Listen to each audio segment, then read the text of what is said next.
The Mercedes dominance from 2014 till 2020 is the worst Formula 1 has ever seen. The 2023 season is now 3 races in, and already the dominance of Oracle Red Bull Racing is a huge topic.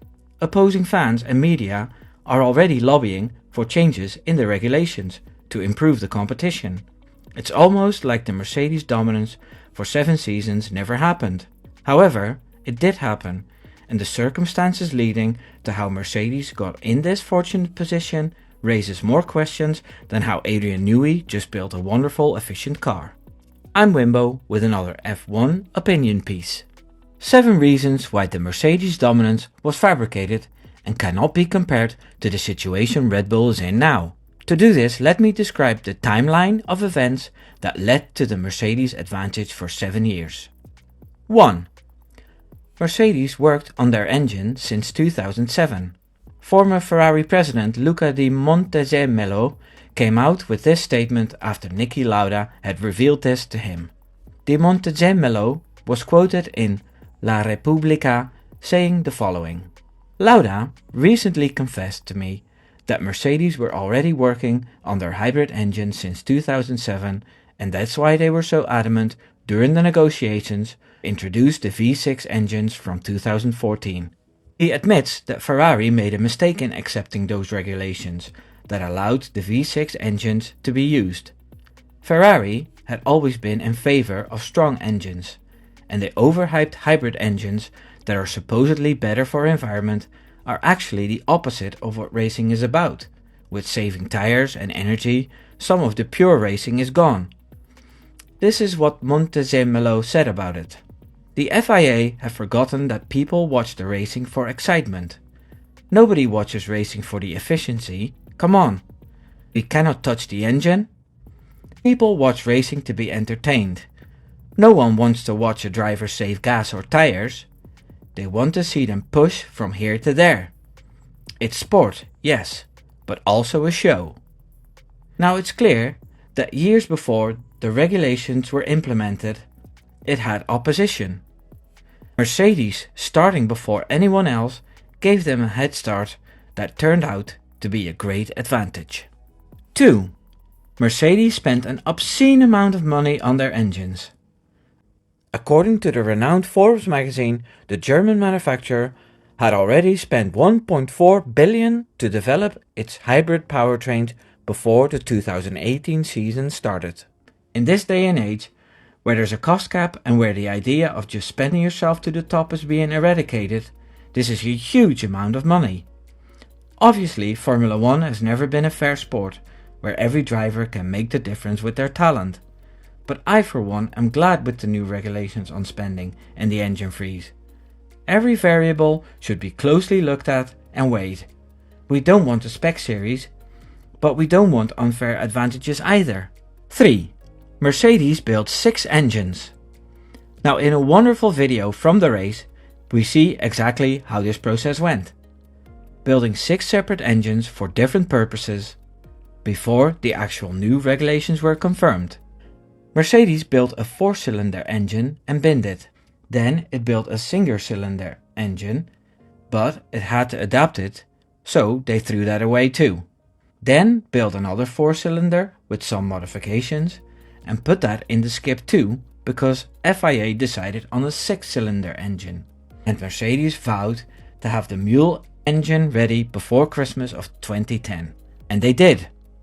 Add the knowledge they already had for the kinetic energy technology CARES, which they already perfected before 2009, and then they built 3 engines again. A heavy one that was unbreakable, a fragile one to test reliability, and a race variant combining the two. This is all pretty impressive, and I do admire their dedication, but to me it does come across as wasteful, and I doubt the competitors had any idea of to what length Mercedes was going to get that edge.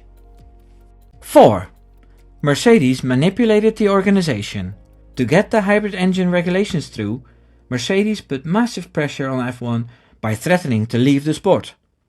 The organization was in a different position than they are now, with loads of new teams begging to join. They obviously didn't want a manufacturer to leave. Mercedes has revealed it would have stopped if F1 had not decided to commit to the efficiency formula around the time BMW and Toyota left the sport.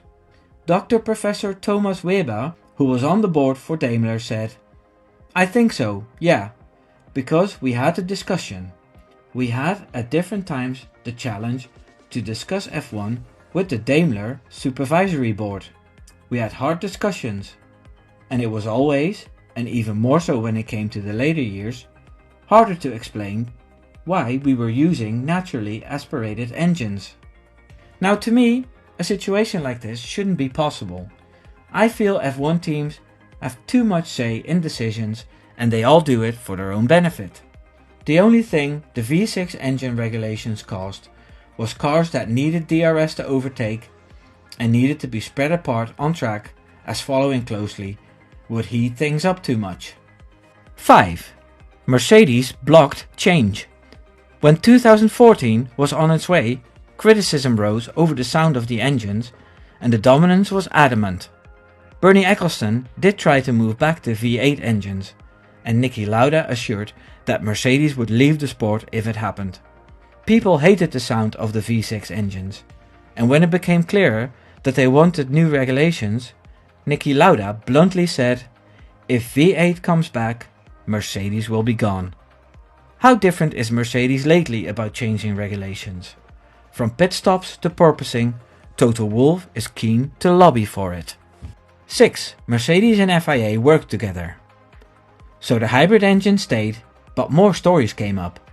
With Mercedes having the engine ready before anyone else, they were the first to test their cars in the sim as early as 2011. In an interview from BBC 5 with a Mercedes engineer during the Bahrain GP 2023, they talk about the FIA asking them everything about the engines, as they wanted to know if everything worked, and they used that data to bend the rules almost. I understand that rival fan bases always say the opposing team has the FIA in their pockets, but in this case the collaboration goes a step too far in my opinion. 7. Mercedes did a dubious tire test. Ferrari and Red Bull launched a protest when Mercedes and Pirelli did a tire test to which they said FIA had given permission for. What followed was a mess of statements from all parties, and things were conveniently misunderstood, like which drivers attended the tests and how the type of tires weren't disclosed. But what remains is that Mercedes drove their car for 3 days on the new Pirelli tires and got away with it. How did Red Bull become dominant in 2022? Well, the biggest factor is a man called Adrian Newey. It's true that he did a thesis on ground effect, so you could say that's an unfair advantage. However, the man was working for Red Bull way before those regulations were decided on. You can't blame a team for hiring somebody that knows things. Same as Dan Follows seems to know things for Aston Martin. I'll address the elephant in the room too, and that's the budget cap breach. I don't want to go into that too much, as I'd rather save it for a podcast, but that tiny fraction of money spent extra had no effect on the car's performance whatsoever, especially compared to the obscene amounts of money Mercedes spent in the years before. Red Bull is dominant now, also because their main rivals took the wrong path and can't buy their way out of it this time around. This is why you hear them talking about going towards the Red Bull package, and I think they should have done that earlier. In no way has Red Bull gone the lengths that Mercedes did during the hybrid era, and that's what I wanted to show you in this video. What these regulations need is time. Time for other teams to catch up. Red Bull will halt their development early to be okay again in 2024. And I expect other teams to win after the mid-season break. Until then, let's enjoy the fights in the midfield, see how the lower teams from last season move up. There's still plenty to enjoy. That's my video for today. Please subscribe for more content like this. Let me know in the comments what you think about changing regulations this season. Take care now. Doei doei.